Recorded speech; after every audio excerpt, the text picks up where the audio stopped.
Watch Who?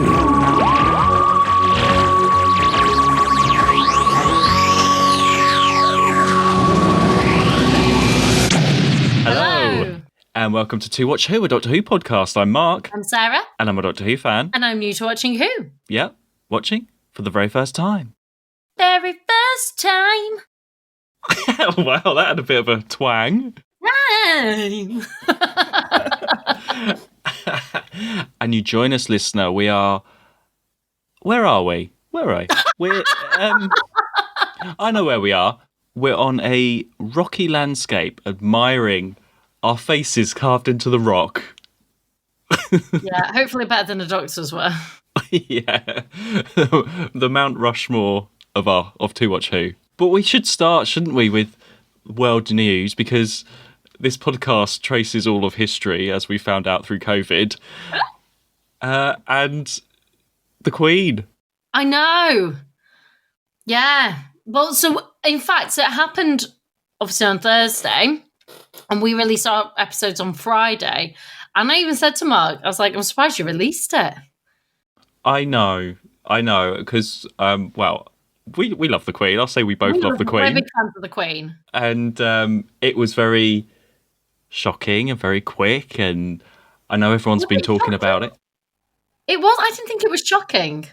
I mean, the speed of it was, because I only knew about it because you messaged and sent that thing about they'd done a statement about she wasn't well and everything. I had no idea other than that. And then that got me looking on Twitter, and then I put the news on, and then they did that whole thing where everything goes black and all of the news and everything. What did you watch it on? What channel? BBC. BBC. Of course, BBC. You were with the 18 million people that were also watching it at the same time. Well, it was funny, because I remember, when was it, at work, many, many years ago, we had a whole conversation about it, didn't we? Probably. Well, I don't know how we were talking about it, and I remember a whole afternoon we spent talking about it, what would happen. We get so much work done. Yeah. Okay, for the record, we actually did get a lot of work done, but sometimes we did so much work that we needed a whole afternoon off of talking about the Queen. I did, and you were looking it up and telling everyone all about what would happen, and it just seemed like it would never happen. So yeah, it's big news. I mean, to us, it's big news. I know some people aren't really bothered about it, but it's a historic moment. It's history, whatever you think about it. It's so historic. And I was just saying to Mark before we started recording, we were just having a bit of a talk about it. And for me, okay, she died. You get all that. You know what's happening. It was when Charles was at Buckingham Palace greeting people, and we've already moved on to God Save the King, and I was like, gosh, not at that point, not even 24 hours, she was still alive 24 hours ago when he was at Buckingham Palace, I'm pretty sure, because it was that morning he travelled down, wasn't it? So, and I just thought, gosh, 24 hours earlier she was still alive, and he's here at Buckingham Palace having to greet people, put on a face, regardless of however old she was. Losing a parent's awful. It's just it is something that doesn't matter. I remember my mum saying, like, you only ever lose your dad once or your mum once, because you only have one. Whatever your relationship is, when that passes, that's what happens, and you feel however you feel about that. And so, it's still his mum, and whoever she is and however old she is, it doesn't change how you feel. And there he was, and everyone's shaking everyone's hands, putting the face on. And you can tell it was just like, gosh. And I was like, we are such a strange nation. This is like so bizarre. And getting used to saying the king now. We have a king. Well, I'll tell you another thing that really got me was my friend posted on Facebook. She'd been at a church service that evening. And obviously a lot of church services were singing God Save the King. So she said it was the first time that she'd sang God Save the King. And she said also the realization that she will probably never sing God Save the Queen again, because obviously Charles male, William's male, and who's after that? After William, Louis. Is it Louis? No, Louis the youngest. I'm having a complete Charlotte, Louis. I keep wanting to say James. It's not James. Charlotte, hang on. I've got on my phone what the succession is, because I was looking it up earlier. Oh my God. This is really annoying me. I can see his face. Are you sure it's not Louis? Oh, Louis the youngest. George. George, thank you. I can't want to say James. I'm not James. What am I on about? George. They're all male. So in our lifetime, Mark, we will probably never sing God Save the Queen again. No, because actually 7th, it would be Lilibet. No, it'd be Charlotte. Theme. Oh, yeah, sorry, Charlotte. I'm looking at the wrong. Sorry, Lilibet is 7th. Charlotte is 3rd. Yeah. Yeah.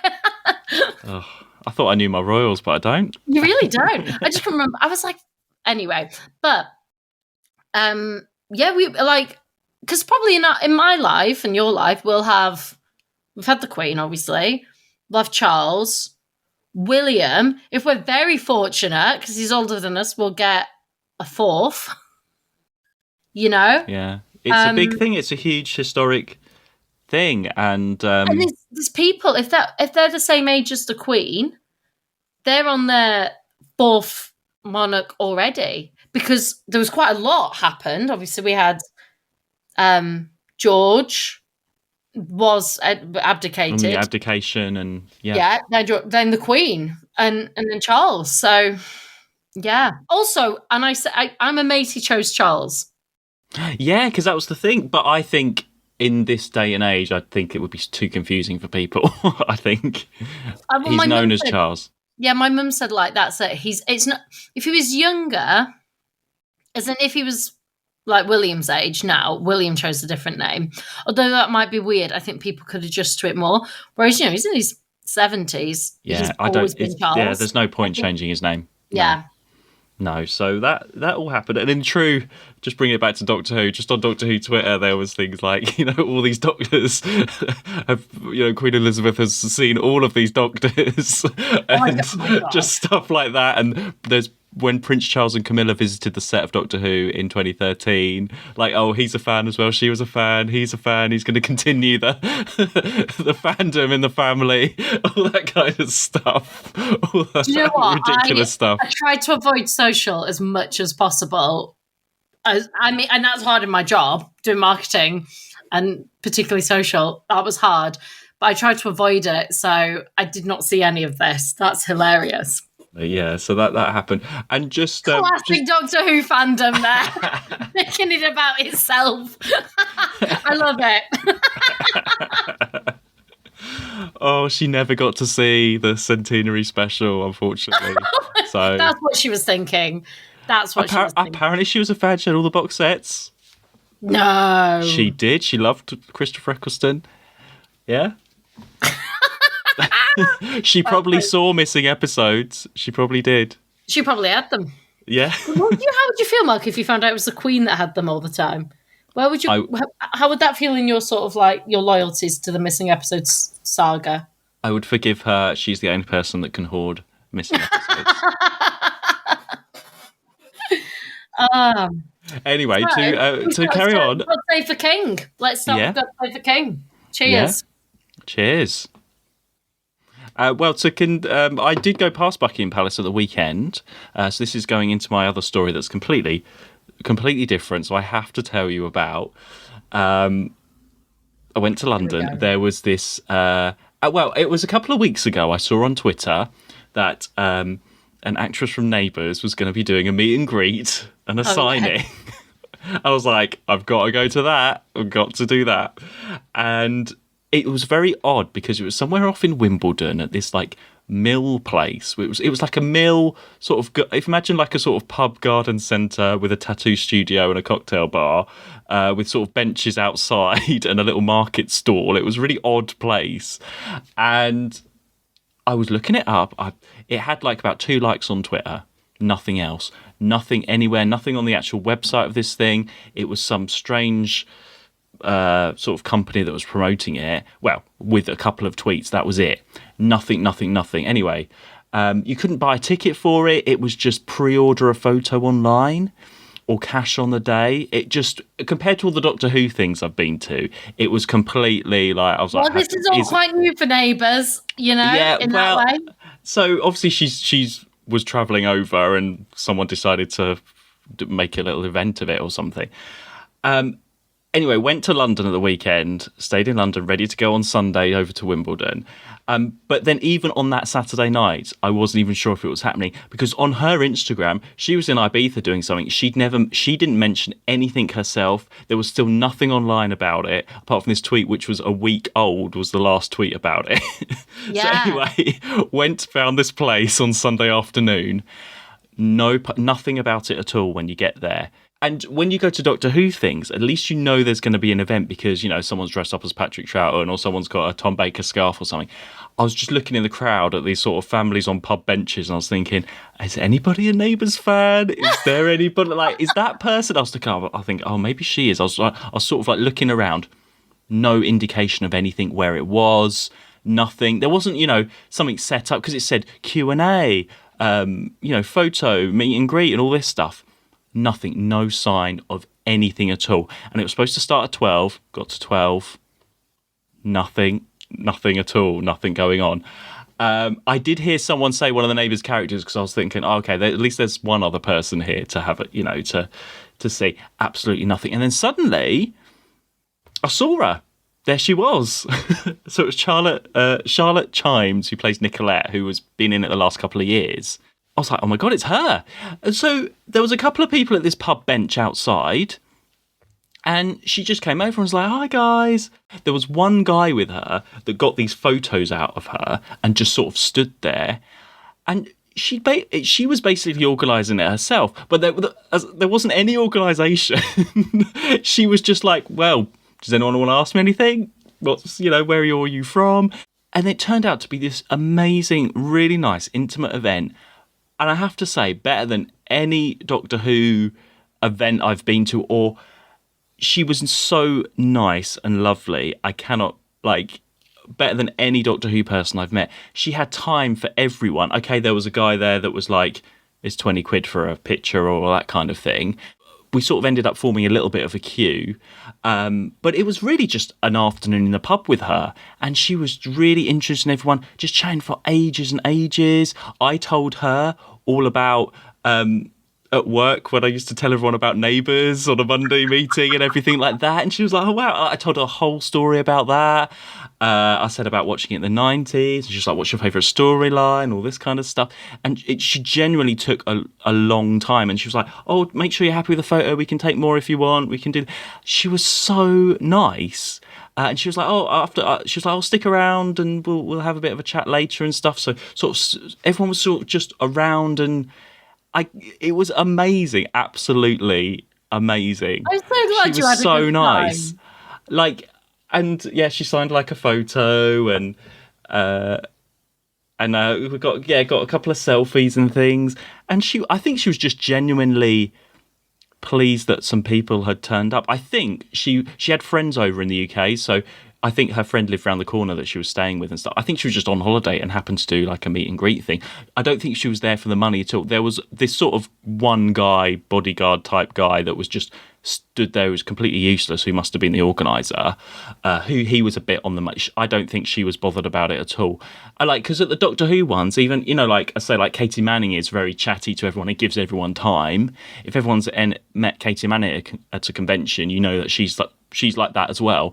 But this was even more of a level. I mean, all the Doctor Who people, Karen Ann Ford, she was in it 50 years ago. She's there to make a bit of money and she doesn't really want to chat too long and just, all those experience. This was a genuine, she was just really interested in everyone and wanted to chat for a very long time. Even though, she was there signing and just came up to her afterwards like, oh, going off now, see you later. And she got up and had loads of hugs and then hugged her goodbye. And I hugged her. And if I sort of hug, my head sort of goes to the left and that person goes to the right like that. And then she went, oh, actually, you're supposed to hug the other way around because when you hug, your hearts are supposed to touch. Like that. And she honestly, genuinely, but I know that's she was genuinely. His hugging technique. Honestly, she just had so much time for everyone. So it was a really positive. I almost told her about VHS Neighbours guy, but I was like, I really wish I had now. And she was like, "I'll tag me." We all love VHS Neighbours guy stories. Yeah. So I have to say it was the best experience, and I wish maybe some of the Doctor. It's weird because you go to some of these Doctor Who ones, and you think, wow, they're really intimate. Everyone's that, and then you go to something like that, which it could have been terribly organised, and they didn't book anywhere. They literally reserved a pub table, but it was just so nice. Do you think that's because of her rather than because of the way it was organised? Because, like you said, it could have gone either way. I think there was only 20 people there. Scope more for a sort of more intimate, hour. So where there's only like 10, 20 people booked, and people can book for an hour lunch break or whatever with people. Yeah, I think they didn't advertise it. That's why there was hardly anyone there. Like, no one knew about it. But I think that's what I'm saying. Do you think if you were running a convention, if you had like an hour with and people, but it was more intimate, so it might cost a bit more, maybe because or only certain numbers, so it's first come first served, and it's only like 15 people, and that way it feels a little bit more like you can have conversations rather than, it's not about like the photos or anything like that. It's about that experience because it serves a different point. Some people go because they want to have their photos and take away that. Other people will go because they want.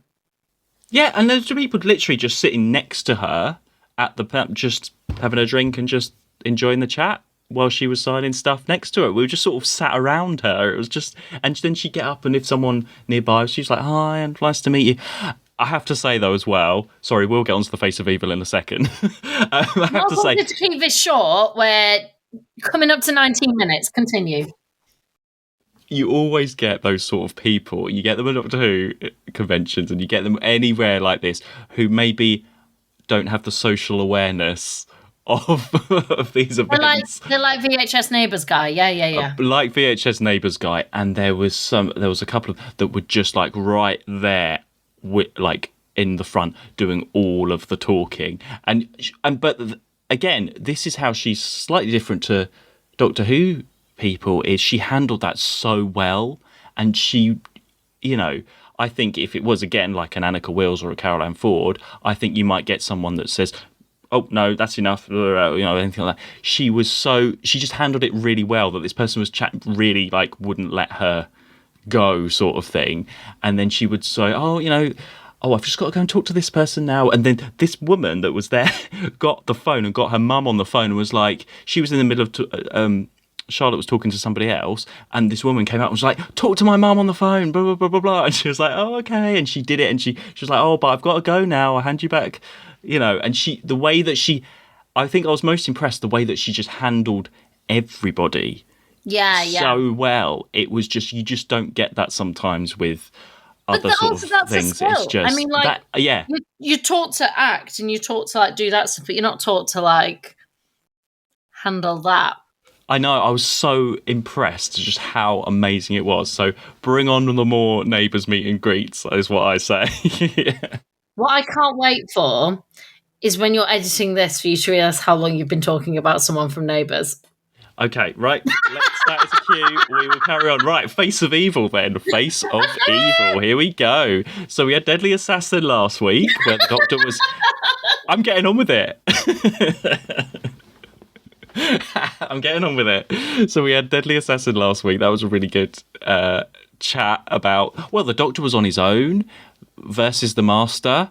And you predicted that the Face of Evil was the Master, but... Yeah, I got that wrong. Completely different. It was the Doctor.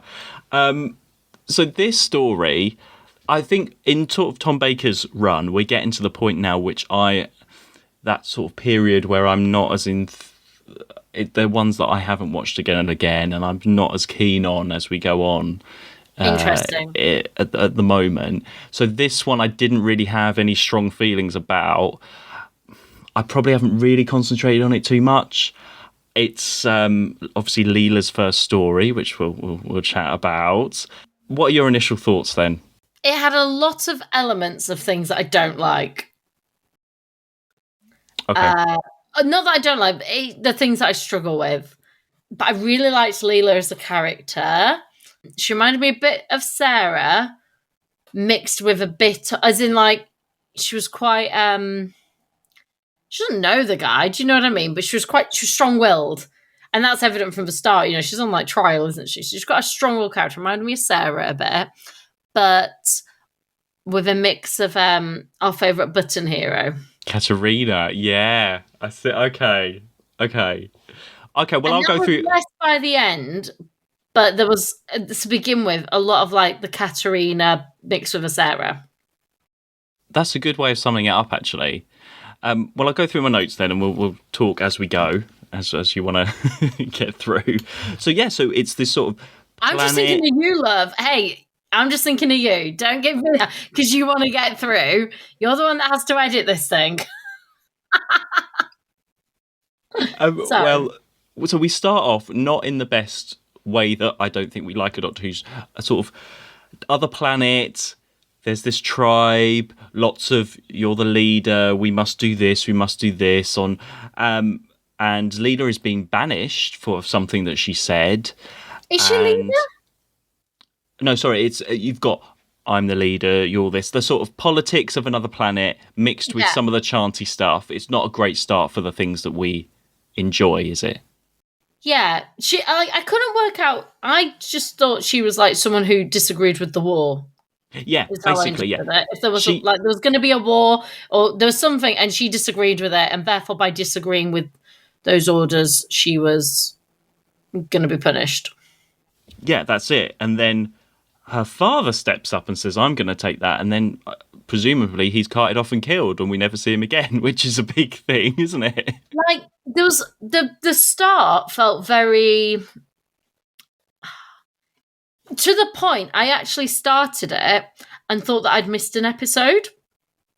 Well, yeah, you go straight into it. That's what I mean. You go straight into this other planet. It's like right in the middle of a dialogue. It's like, and I was like, I actually stopped and went back to check how I was on the first episode. It was a bit of a like, we're in it. I get that we're in it, but it felt, I literally thought that like I'd missed something and like I was in the middle of a storyline that I should have seen. And I'm really jumping ahead here, but I think they could have been really clever in terms of the Doctor returning to something that he's worked with before. Well, that's part of the. I think they have to hold that off until the end of episode 1 because that's. But I would have loved to have it have been something that we've seen before. Rather than I went here, you don't know that, like, they could have been so clever with that and brought back, like, something from the past that we thought had left in, decent. I was thinking about it. I had sort of a break between 2 and 3, or it might have been 3 and 4, can't remember. But between there, I had a break, and I thought, God, wouldn't it have been great if in the next story, it's about where Stephen, do you know what I mean? And like we'd left it with Stephen trying to fix the planet. Oh my God, why you always come back to Stephen fixing the planet? Why? You've done that recently. He's obviously just in my mind. But like, wouldn't that be great if we come back and it's like, actually it was that, and we have some sort of like a connection, and that's how. And I also I had a feeling we might be getting a new companion because he doesn't have one.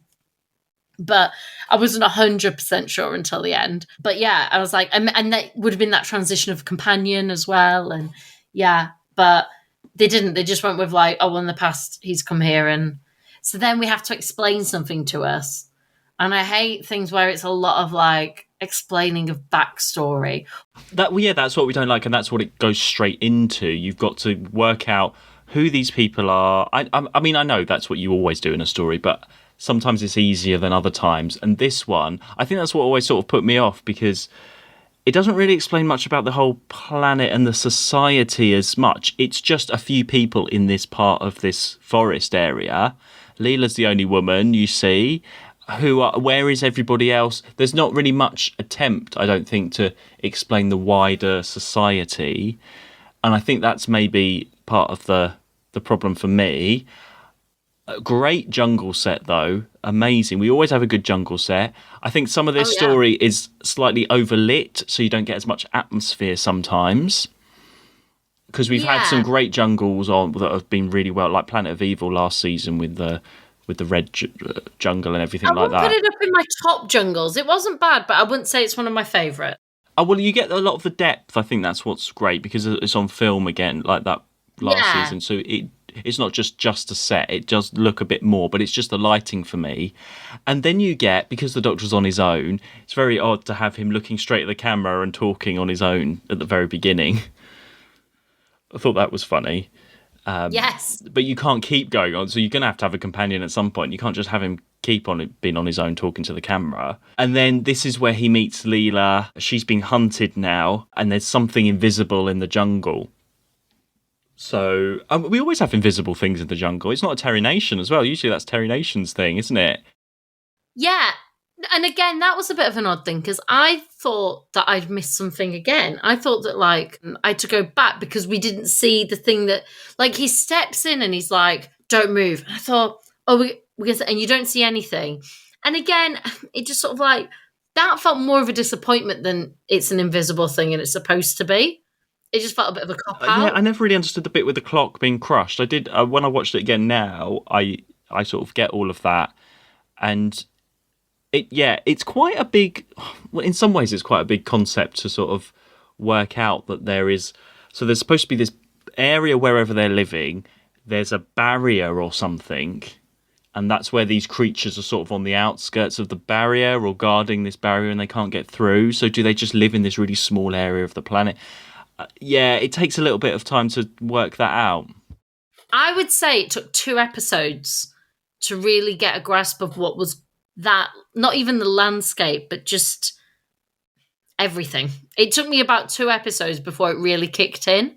Well, as you get to know the characters and the Doctor's brought in, it gets a little bit easier. So you've got Neva, who's the priest. He reminded me of the guy in the Aztecs a little bit of Aztec stuff. You know, he's the one that's listens to the voice, and he's got. And did you sort of notice that they're this sort of tribal? Really there's his well, he is annoying, yeah.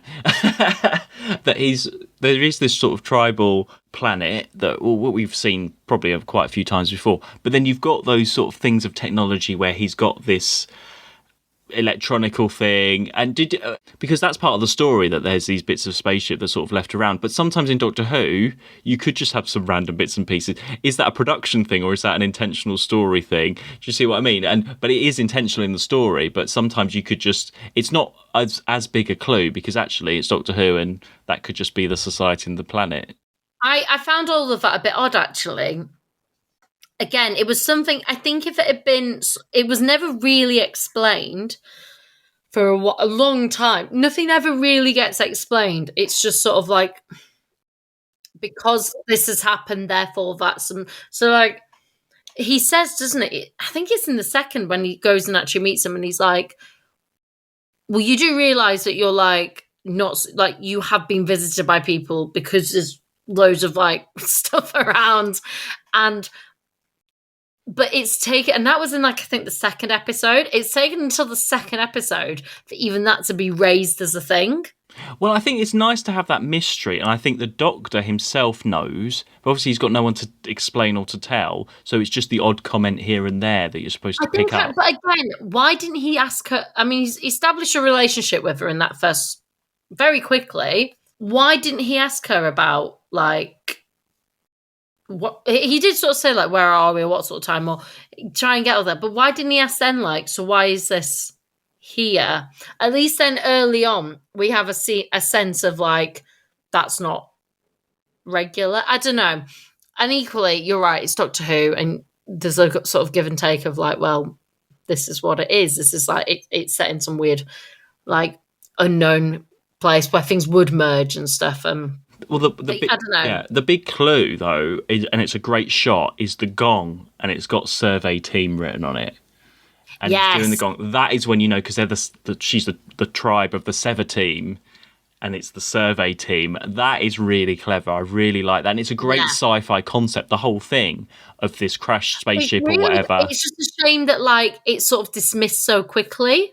Because you're right, when stuff like that, and when he's like surveyed and he's trying to explain it to them and stuff, and like all that, I really liked. I just wish they'd have embraced some of that more or brought it in a bit sooner.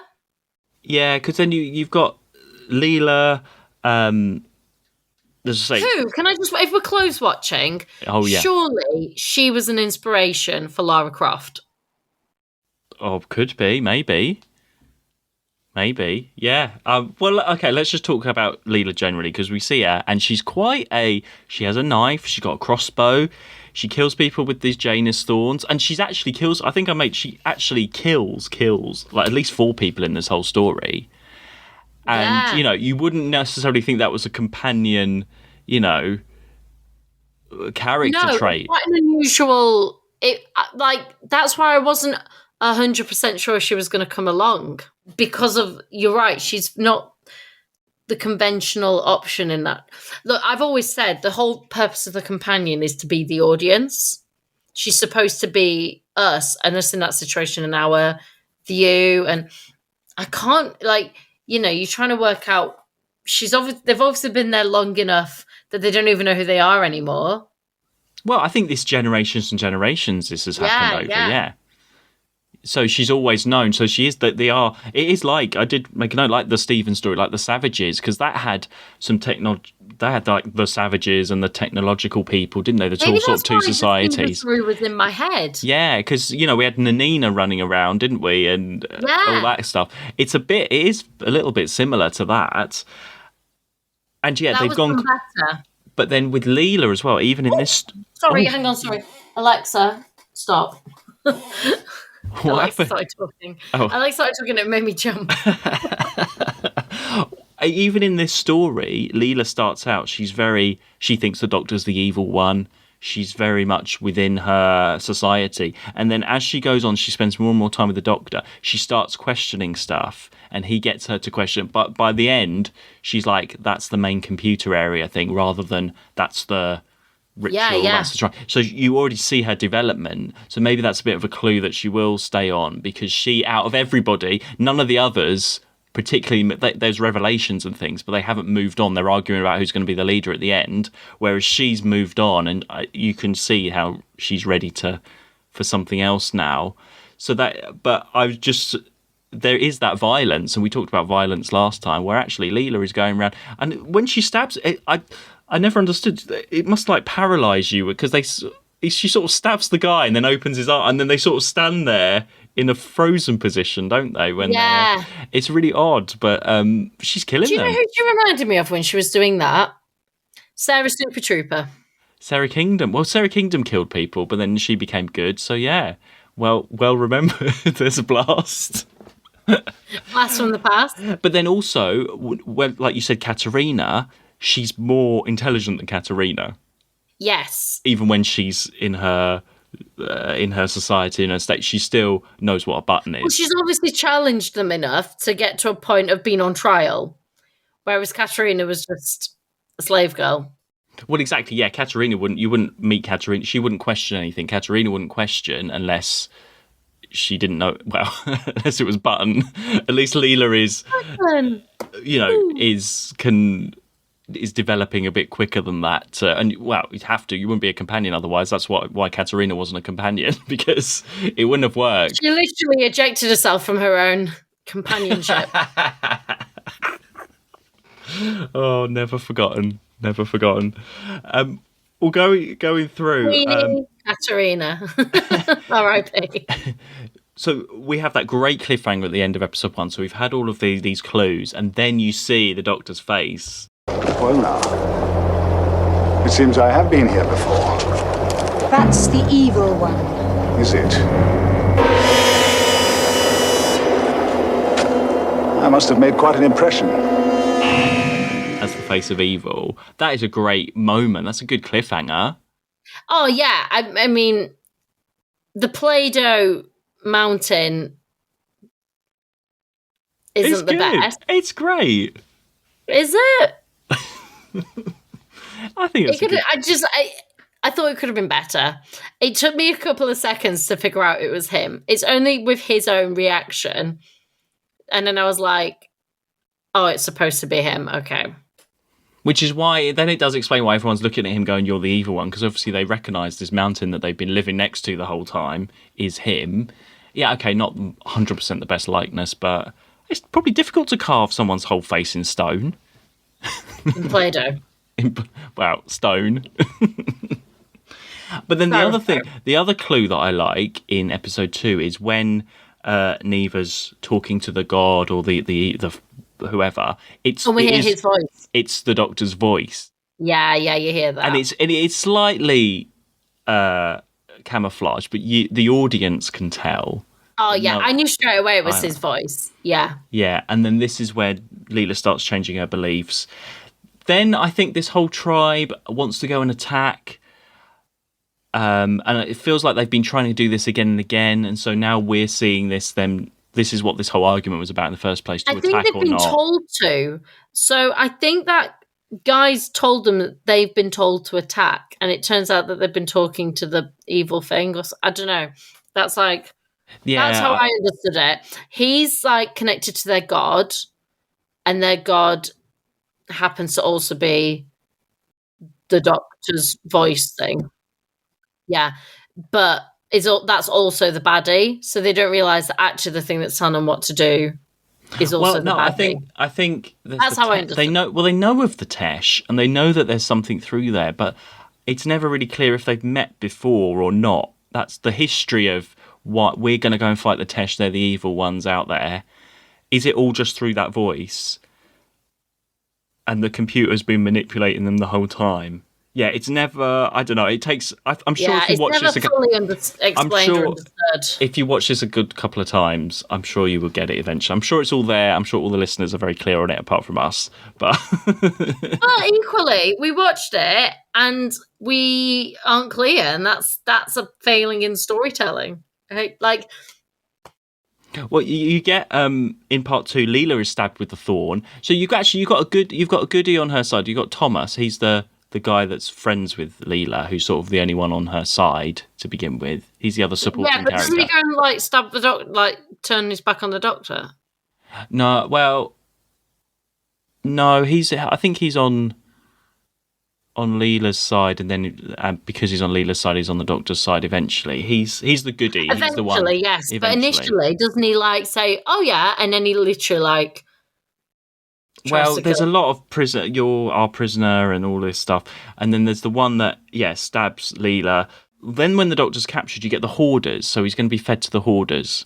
So we have all of that, which are the little sort of cybermatty things, and you go through. Yeah, they were a random addition.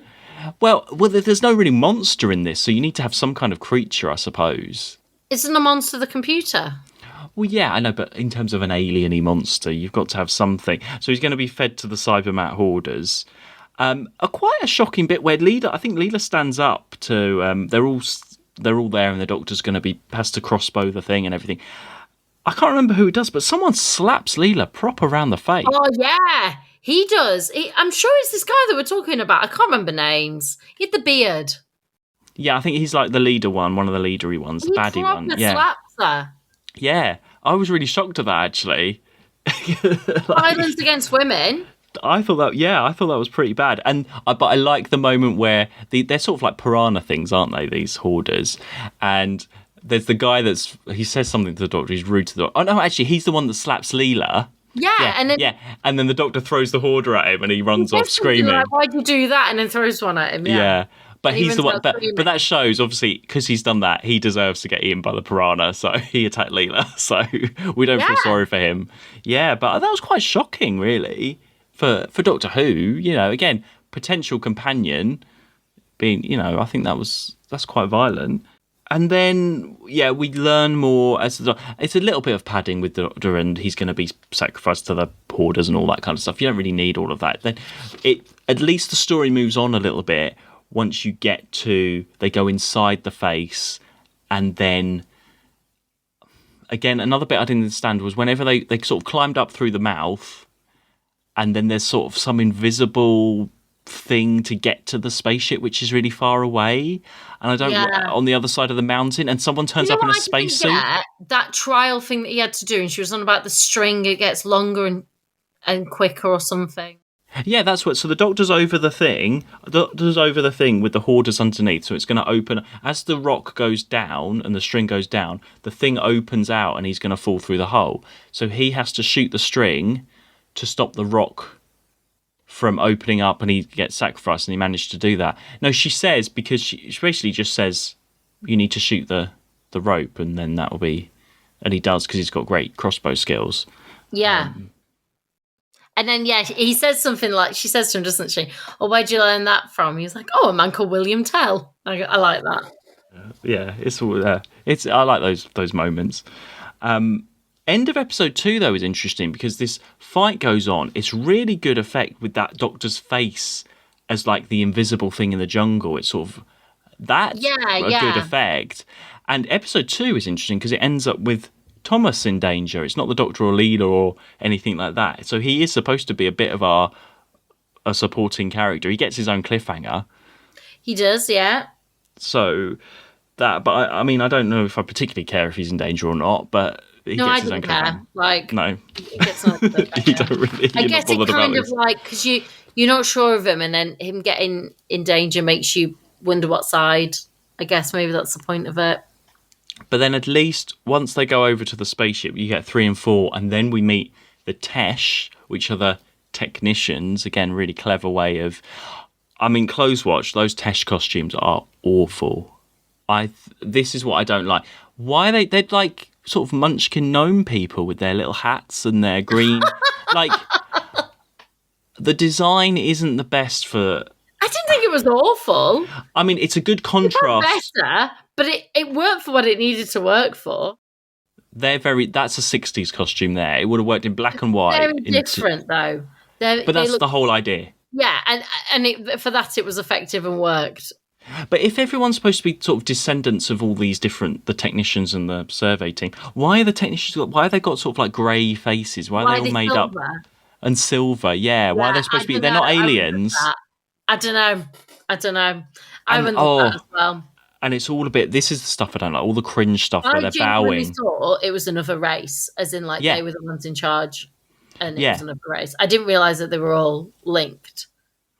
That's the thing, yeah, that's what I don't like. And they all do this bowing stuff, yes, and all that kind of, and they've obviously got their own society. It's showing that they've got their own society. But again, they just live on that spaceship for generations. Where is the rest of the world? What is their world like? Is it just all on this spaceship? It's one corridor we see, which is very clever, which is a triangle, which they can shoot from different angles, but it's one corridor that we see and one room. And there's just these gnome people in a spaceship.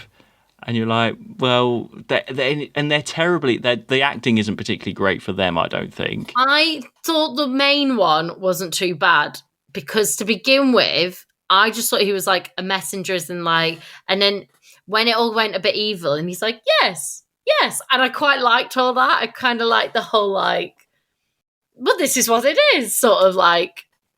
I suppose, yeah, that shows that's all they've ever known, but they've got telepathic powers. They've got all this. I don't know how that's explained. Whether suddenly they've got all this, they can control people and stuff. There's a lot that's said that's also not said in this story. And then this is where. Oh, yeah, Leela fights the guards and stuff, and she flips one over. She's a proper action. Well, she's supposed to be, I guess, isn't she? Because if she's like, one of the sort of warriors of this planet, sort of, even though she's the only female we've seen, but it feels like they're more physical, as I thought, whereas the other ones are more, which fits what they are. The survey team, they're out on the ground, versus the technicians working with technology and yeah.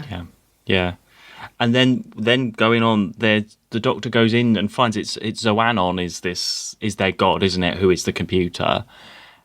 And I think when I first watched this, the cliffhanger that stuck out for me was this end of part 3 one with the who am I, and then these faces of the doctor come up, and it's sort of like this child's voice. Yeah, that child's voice really threw me. No. I am the Doctor. No. I am the Doctor. No. No. No. No. No. Who am I? Who am I? genuinely, well, I remember getting this. I didn't watch it for a long. I got it on video when I was a bit older, like secondhand on eBay, and I didn't know much about this story at all. And that is Did the you know moment. it was her first story, Leela's first story? Oh yeah, I knew it was. Yeah, and I'd seen other ones of her, but I'd never seen her first one. And yeah, again, it wasn't one that particularly interested me from what I saw of it, so that's why I didn't really bother with it. And then, but seeing that really, sometimes it's just the unexpected ones that sort of shock you, and I don't know why. That genuinely shocked me. That cliffhanger, and it's very simple. All it is it's because it's this child's voice that just says that. I think it is the child's voice. It was an odd scene because he's confronting it and it doesn't know what it is. There's a lot of just confusion over what things are. It's having its own sort of like mental crisis, I think. Like, well, it is, yeah. So the idea is that the Doctor has been there before. Slightly problem with continuity because it's the fourth Doctor's face, obviously. So we haven't seen that. When did that happen, or is it the future? Obviously, long enough that he doesn't fully remember being there, but long enough that it's all happened. Yeah, that's a slight thing you're supposed to sort of not really think about too much. And then he's done whatever he's done when they crashed. He thought he was helping them out, so he's programmed the computer for them, but he used his brain print. And then it's a schizophrenic computer, basically, with his personality has accidentally been uploaded. The face of it is the Doctor. It's a good concept. We haven't had something like that before with a computer. I mean, we've had evil computers before. We've had Boss and we've had Wotan. And this is a bit of a mixture of both. We've had Evil Doctor before. I suppose we've had Evil Doctor before, in a way, sort of. Double, yeah. But I don't know. I think Zoannan is a lesser... evil computer to Boss and Wotan. I think they were a bit better done. I think. Yeah, I think that's it. I think like it's a lot of things that we've seen before, but nothing. Like it could have been really clever, and it just everything just wasn't quite for me. Because we've had stuff like where the Doctor's effect, in the Ark when he goes for the 2 episodes and they come back and the monoids have taken over and stuff. We've had bits like that before. Yeah, and I'd have loved that. I think it's the fact that it just felt so disconnected from, and yet we're supposed to believe that he's been there. I don't know. I just found it. The Ark is a perfect example of that. It would have been great to have started with seeing the Doctor leave, and in whatever form it was, because it obviously wouldn't have been what we see now. But wouldn't it have been great if it had started instead with like him leaving whoever it was that he'd helped set up and goes, and then he comes back and we think he's somewhere else because it's all just completely different. Yeah, I think so. Until we realise actually he's returned into the future of this planet. Because then I think we get in part 4 all this sort of padding of the leader shooting the guards, and they're just going sort of round in circles, and it's very slow. A 4 episode, there was a lot of padding like that, and it was great because it gave us time with her to get to know her, to see her have that screen time. That was good, I think. Otherwise, she's just some addition, and I guess that's kind of the point. It's introducing her as a character and who she is, and her learning to then join. Yeah, she definitely makes this story. I'm glad that she's in it so much, because if it was just the other guys arguing or the gnome people arguing, it would be. I did enjoy the Leela moments. It's just a little bit slow, isn't it? Where she's got the gun and she's shooting them, and they're shooting back, and then there's energy drain, and it's just a little bit. And again, in that spaceship, you've got a bit of a contrast, but it's so brightly lit. It just looks a bit. I know it's probably done on the cheap and stuff, but it's just white corridors at the end of the day, and it's not as interesting. White corridors and then those green gnome outfits they just don't fit that world, I don't think. I think that's why the costumes it doesn't fit with what their surroundings. And why have they've got all like candles and stuff, and they've all sort of got a bit of a shrine, which I think should be the other society, which is what the other society is about, unless that was intentional, that they've sort of swapped, where the Sevateem have these bits of technology as their shrine, and then the technological Tesh, for some reason, they don't have the technology bits. They've got the candles and stuff, and they've sort of accidentally sort of merged. It's sort of got a bit mixed up, so they've got bits of each other's society. maybe. I don't know if that was intentional or not. I've just thought of that just now. I don't know if they thought of that 40 years ago or not. But Maybe, but it doesn't. Just nothing feels set and comfortable in it. And then in that, the real constant is the Doctor, who's just he knows, he does know what's going on right from the beginning, really. And then it just takes him a long time to sort it out, I think. And then you have Zoannan taking over Leela and trying to shoot the Doctor in part 4. If Zoannan's so powerful, can't he just stop the Doctor there and then? And then I can't really explain. The Doctor just overrides it, and suddenly it's a happy computer, and it's chatting and gives them a sofa at the end and let's sit down and have a chat. Yeah. You know? Yeah. And also because he's just out for 2 days and it's like, oh, well, what's been going on for 2 days? I don't know. I just thought there's a lot of stuff that worked, but more that didn't work or just didn't feel explained or full. There's just a lot of scenes rather than full, rounded characters and scenes. You're just relying on Leela as the support there. If there's no one else stood out, not even Thomas, or the leader was just general leader, the Tesh were just general servanty people. There wasn't anyone else really that made the story a bit more. You know, we always have those sort of characters that make it a bit more. There's a random moment of Amelia Ducard moment or something. Not that you could have it in. Yeah, do you know what I mean? There wasn't like a character that we met just halfway through that was. I guess the point is, the whole point of the story is to introduce Leela. That is the purpose of the story. Yeah, not really for any other thing than to introduce us this character, her to develop, learn, and then decide to join the Doctor. So, okay, let's just talk about Leela then. What are you pleased that she's the companion she got on board? It'll be interesting. I'm interested to see out of her own world how she'll be. Because I think she was already. They already had the script, and then Sarah Jane left, and they were like, "Oh, I think they wanted a complete contrast to Sarah Jane, someone different. You couldn't go the Katarina route, but you could do something like this character, where it's someone sort of learning or changing their, outside of their own world." Yeah. And I think she was already written in this script, and they were like, "Oh, Leela's perfect for this. Let's bring her on." I think it was the story first here, and then they were like, "Oh, let's make her a companion." I think it's going to be very interesting. I mean, what do you think of her clothes swatch? I mean, yeah, that outfit.